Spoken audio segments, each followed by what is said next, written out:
These two inventions change everything. So much that when we find these two things together, domesticated animals and agriculture, vegetable agriculture, then when we find these two things together, we start talking about a new time period. We move from the Paleolithic period to the Neolithic period. Okay. And different parts of the world enter this time period at different times. Okay. It's not like there's a year break. All right. But we have a new time period when we go to a particular place and we find these two things together. The word Neolithic comes from two Greek words. Neo means new. You probably knew that. Lithos means a rock or a stone, and I know you knew that because I told it to you just a little bit ago. And so sometimes the Neolithic period is called the New Stone Age. Now, what changes? What changes is something that I haven't talked to you about before, and that is that in the Paleolithic period, both the Neanderthal and Cro-Magnon people move around an awful lot. An awful lot. A lot more than you might think. I know in the movies they live in the same cave forever and ever and ever, but in real life they moved around an awful lot, following migrating game herds, moving to the north in the summer and the south in the winter, and the opposite in the southern hemisphere. Um, Moving to avoid an invading group, maybe, to avoid conflict, um, uh, uh, for all kinds of reasons, okay? They move around an awful lot.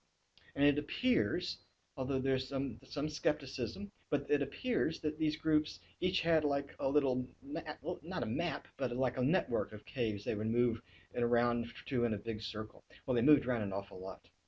But once you've got domesticated animals and you've got herds of goats and sheep and cattle and chickens and all that kind of stuff, I guess you could move around, but it's awfully complicated. But once you've got plants in the ground, you're stuck to one place. You invest a lot of time and energy into preparing the land, pulling out stones and pulling up stumps and all that kind of stuff to prepare the land. And then once your plants are in the ground, you've got to take care of them. You have to weed them to make sure that the weeds don't grow up and crowd out your plants. You have to make sure your plants get water. You have to make sure that pests don't get in and steal your food, that bad guys don't come in and steal your food. You're stuck to one place. Now put some things together. When you've got domesticated animals and agriculture, you have a much more reliable source of food than hunting and gathering. I mean, there's some argument about that, and you're going to be dealing with that. But it makes sense to me, I think, that if you've got, would you rather, stalk through the woods trying to find your steak, or would you rather have your steak living in your backyard?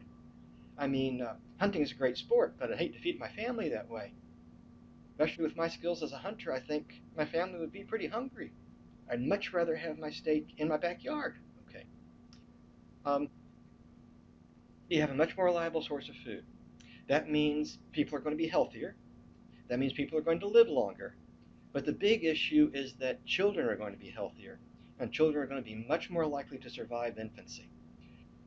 The infant death rate in pre-modern society, um, just horrifying, terrible, okay? But more children are going to survive infancy. That means you're going to have a growing population.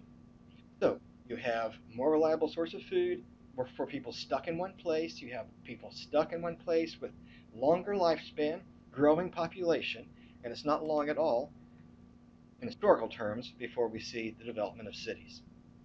Now, not long at all in historical terms, it's a couple thousand years.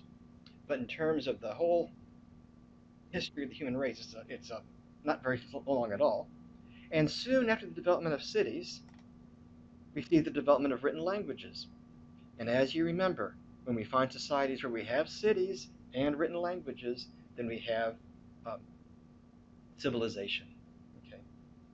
And once we have that written language and people are writing down their story, then we start talking about the historic period.